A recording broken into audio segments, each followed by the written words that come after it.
President Donald ট্রাম্পের আদেশে দেশটির পররাষ্ট্র মন্ত্রণালয় বিদেশে সব ধরনের সহায়তা কার্যক্রম স্থগিত করেছে এবং নতুন সাহায্য অনুমোদন বন্ধ রেখেছে।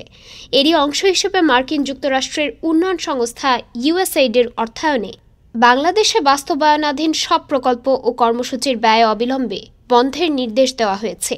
২৬ জানুয়ারি ইউএসএইড বাংলাদেশ কার্যালয়ের পরিচালক রিচার্ড অ্যারন সংস্থাটির সঙ্গে চুক্তিবদ্ধ সব স্থানীয় উন্নয়ন সংগঠনের জন্য এ নির্দেশনা জারি করে চিঠি দেন। চিঠিতে বলা হয়েছে, বাংলাদেশের সঙ্গে চুক্তি, কাজের আদেশ, অনুদান, কোঅপারেটিভ চুক্তির অধীনে সরাসরি ইউএসএইড ও বাংলাদেশে বাস্তবায়নকারী অন্যান্য সংস্থার কার্যক্রম স্থগিত করেছে। চিঠিতে ইউএসএইডের অর্থায়নে চলমান সব প্রকল্প বন্ধ করা হয়েছে নিশ্চিত করে সংশ্লিষ্ট কর্তৃপক্ষের কাছে প্রতিবেদন পাঠানোর জন্য অধ্যস্তনদের কাছে নির্দেশ দেওয়া হয়েছে। ২০ জানুয়ারি আনুষ্ঠানিকভাবে ক্ষমতা গ্রহণের কয়েক ঘণ্টার মধ্যে ট্রাম্প তার বিদেশি উন্নয়ন সহায়তার কার্যক্রমে ৯০ দিনের স্থগিতাদেশ দেন। তবে এ আদেশের পরিসর তাৎক্ষণিকভাবে জানা যায়নি। বাংলাদেশ মার্কিন তহবিলপ্রাপ্ত বিভিন্ন প্রকল্পের অংশীদার। এর মধ্যে মার্কিন অনুদানপ্রাপ্ত অনেক এনজিও রয়েছে।